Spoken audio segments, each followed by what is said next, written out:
ஓம் ஸ்ரீ குருவே நமக. ஒன்றோடு இன்னொன்றை சேர்த்தால் இரண்டாகிறது. உண்மையல்லவா? வாதத்திற்கு இடமே இல்லை. அந்த சொற்கள் உலகாதாய விஷயத்தில் உண்மையே என்றாலும் ஆன்மீக விஷயத்தில் கணக்கு தவறாகி விடுகிறது.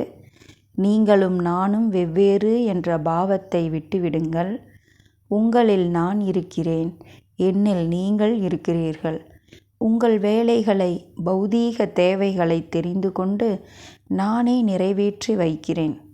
கர்ப்பத்தில் உள்ள குழந்தைக்கு தாய் ஆகாரம் ஊட்டுகிறாள் என்பதை நீங்கள் மறக்க மாட்டீர்கள் அல்லவா? தாய் வேண்டுமென்றே அந்த கர்ப்பத்தில் உள்ள குழந்தைக்கு உணவளிப்பதில்லை.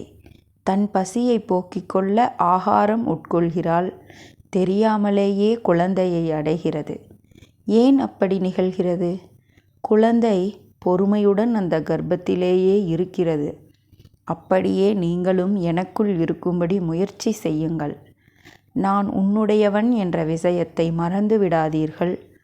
உங்களுடனேயே இருக்கிறேன் என்பதையும் மறந்து விடாதீர்கள். உங்கள் பசியை தணிக்காமல் நான் உண்ண முடியுமா?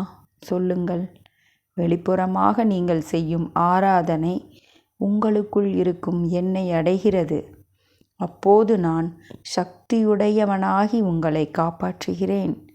இந்த மாத்திரம் நீங்கள் செய்ய முடியாவிட்டால் நான் என்ன செய்ய முடியும்? உங்களுடைய ஆத்மாராதனையே என்னை ஆராதிப்பதாகும். இது உண்மை. என் வார்த்தைகளின் மீது நம்பிக்கை வை.